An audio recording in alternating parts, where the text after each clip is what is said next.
Good afternoon, Saints in Christ. We continue our study in the book of Nehemiah and we turn ourselves to chapter 2 today. But if you remember, at the end of chapter 1, Nehemiah prayed, asking God to give him favor in the presence of the king. And we begin today and by saying, the king in the hand of God. This is how I'm going to entitle these first 8 verses of chapter 2. Proverbs 21 and verse 1 reads like this. The king's heart is a stream of water in the hand of the Lord. He turns it wherever he will. I think that Nehemiah was very versed with this verse. He knew it well. And so here he is, and he's asking God to give him favor in the presence of the king. In verse 1 we read, in the month of Nisan, in the 20th year of King Artaxerxes, when wine was before him, I took up the wine and gave it to the king. Now I had not been sad in his presence. And this first verse gives us the setting about the time, about what Nehemiah is about to do. Notice he was in his presence in the month of Nisan. You'd have remembered he got the news in the month of Chislev. This was 4 months after the report. He went in to serve the king. Some commentators feel that it was a roster and there were several cupbearers and it was Nehemiah's turn to serve the king. However, that might be so or it might not be so. The key factor is that he was now in the presence of the king, serving the king. And obviously he had to taste the wine before he gave it to the king. This was what the cupbearers did. In order, if somebody was going to poison the king, the cupbearer would take the poison instead of the king. So it's a very important job. But what was different this time as he came to serve the king is that he had a sad countenance. Let's read verse 2. And the king said to me, why is your face sad, seeing you are not sick? This is nothing but sadness of heart. Then I was very much afraid. And one wonders why he was. Now, notice verse 2 brings an inquiry from the king. The king's question is, why are you sad? And it is believed that you should never appear in the presence of the king sad. Every time you appear in the presence of the king, you should be happy that you have the privilege to come into the king's presence. Yet still, Nehemiah was sad. Now, the king draws a conclusion. He says, this must be a sadness of heart because you're not sick. And so he wanted to know why. And then the text tells us that Nehemiah became fearful. Was it then possible true that being sad in the presence of the king, he could lose his life? Maybe. It's a Persian king. Anything could happen in Persia. Well, I don't know if anything, but clearly this is a possibility. Several edicts are in Persia. But here he is, he was afraid. But the king went on to speak, which to me begin to show God's working on the king. In verse 3 said, I said to the king, he said, let the king live forever. Why should not my face be sad when the city, the place of my father's graves, lies in ruins and its gates have been destroyed by fire? Nehemiah said, I have reason to be sad. Now, I think this is courage Nehemiah has as he spoke to the king. First of all, notice he greeted the king. He said, let the king live forever. And if it is that there is a theory that probably he was sad in the presence of the king because there was some plot, Nehemiah laid that to rest. He hailed the king. He says, let the king live forever. And then he gives the explanation. He tells why he is sad. He says, should I not be sad? The city of my fathers are in ruins, and therefore he is sad. Now, if you know anything about the ancient world, the matter of graves and sepulchres and so were sacred things. For to have a city, the place where his father's burials took place, in such a deplorable state, that was kind of like a desecration. And so he's saying, I am troubled. There is trouble at home. The resting place of my parents are not okay. Even today we think about it. We should give some respect to the dead. and we should not go into the graveyard and do things. We still see grave robbers, but it is really not. It's a really like a dissing of the person to do that when they are dead. Now, verse 4 read, Then the king said to me, What are you requesting? So I prayed to the God of heaven.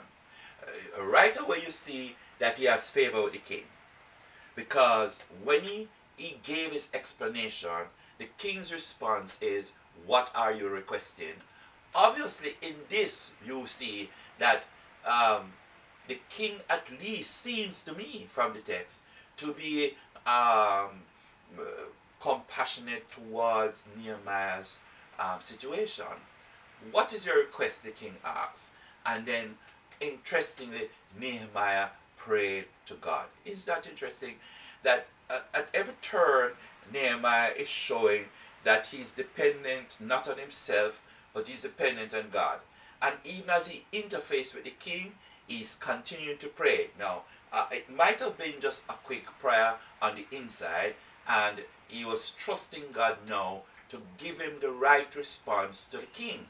And this, I think, is very important. Now, I don't know about what situations you find yourself in, but here Nehemiah is in a spot, and the first thing he thinks about is calling upon God for God to help him.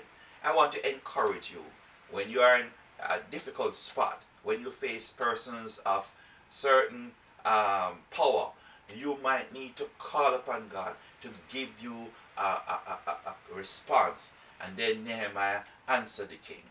Notice in verse 5, And I said to the king, If it pleases the king, and if your servant has found favor in your sight, that you send me to Judah, to the city of my father's graves, that I may rebuild it. So here's the request.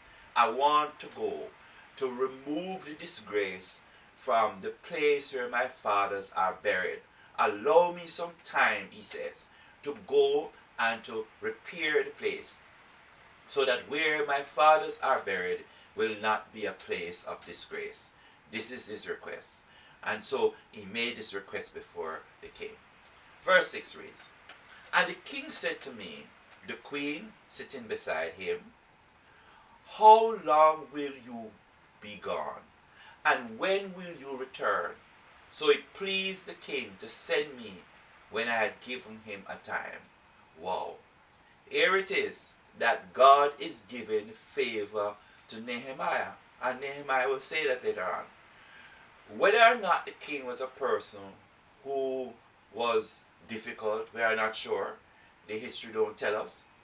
But Nehemiah, if you remember at the outset, seems as if he was in a kind of a fearful way, because he wasn't sure how the king would have responded. And yet, if you remember in chapter 1, his primary prayer was, Lord, give me favor in the presence of the king, which might have said to us that probably the king was a hard man. But here in this text, we find the king very responsive and very favorable to him. So verse 6 is actually a prayer answered. It is God answered Nehemiah's prayer from chapter 1, where he asked God to give him favor with the king and allow the king to grant him his request. And here we have a classic example of God having the heart of the king in his hand and turning it whichever way he wants to turn it. So we see the favor of the king. Now, I want to think that the mention of the queen sitting beside the king, the presence of the queen, is of importance. Whether or not Nehemiah chose this place, this time, because he knew the king would be more favorable to give him a go if the queen was with him, I'm not sure. But the fact that he records this, that the queen was there, seems to me as there's a possibility that the king would more likely answer him in a favorable way in front of the queen. That might be just my conjecture. But the fact that it is in the text, it might be just there for reference, but it might also subtly suggest to us that the queen might have been one of the things or one of the persons who could influence the king. But in all of that, we have to see that it is God. It is God who is at work with this thing. And so we have a favorable response from the king. We turn to the last two verses. And I said to the king, if it pleases the king, let letters be given to me, to the governors of the province beyond the river, that they may let me pass through until I come to Judah. And a letter to Asaph, the keeper of the king's forest, that he may give me timber to make beams for the gates of the fortress of the temple, and for the wall of the city, and for the house that I will occupy. And the king granted me what I asked, for the good hand of my God was upon me. Clearly in Nehemiah's understanding, all of this was God's doing. Now you notice in verses 7 and 8, Nehemiah is emboldened and he makes further requests. Original request was, let me go and fix up the place where my father's graves are. But now he's going beyond that.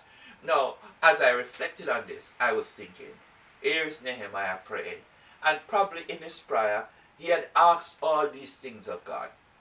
The king would give him favor that would allow him to have enough resources to build the walls and fix the gate and fix the city.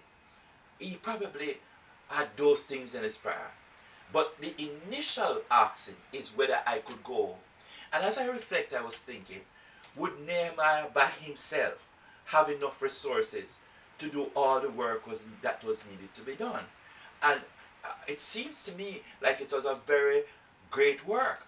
And here we find, in the midst of this, having been granted the permission to go, Nehemiah now raises some other things before the king. And the first one is protection. Of course, Persia is in charge. But to pass through the boundary lines, there could have been some difficulty. And so Nehemiah is asking the king to send with him a kind of escort to ensure he would have no difficulty to pass through the various places to get to the land to do the work. But then he continued and he asked for provisions. He asked that the king would provide the material that he would need to fix the wall.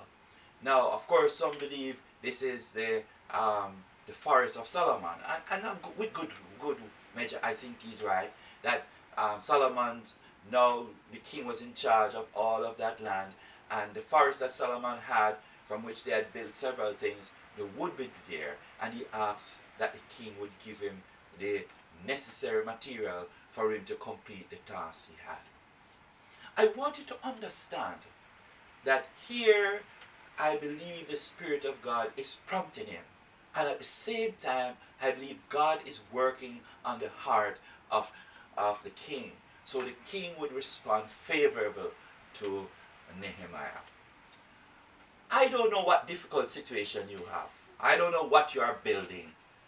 I mean, we at Bethel are building a church, renovating the church, and the resources seem far. But here is a story about how God moved on the authority in order to cause the work in Jerusalem and Judah to be done. You know, it doesn't matter how difficult the situation is. It doesn't matter how powerful the people are that are in the place to stop or allow things to go on. Here's what I know as I listen to this text. God has the heart of every man in his hand, and God can turn it in whichever way he wants. We have to be willing to pray through and to wait on God and to wait for God's timing, for God to move on our behalf. We have to show that we earnestly want to do God's will.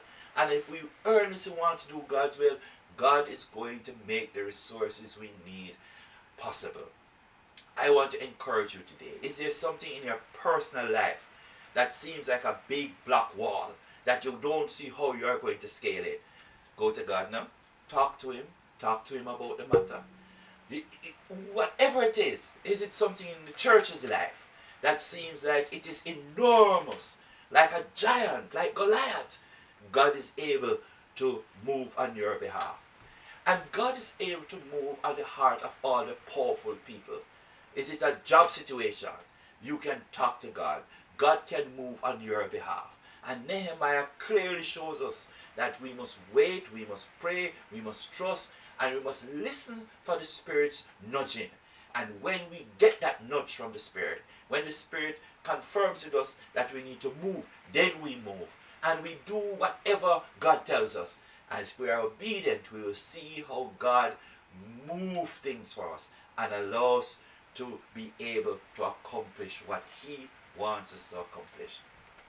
I trust today that as you reflect, as you think about your life, as you think about the most difficult thing that you are facing right now, that you will learn to leave it with the Lord, that you will allow God by His power to go before you. Don't force the door, don't run ahead, don't look to man, but look to God, who is able to touch the heart of men. And like Nehemiah, you will get much more than you bargained for. Yes, he asked for permission, but then he was able to ask for protection and eventually ask for provisions. So when you look at it, the king's resources are going to rebuild Jerusalem.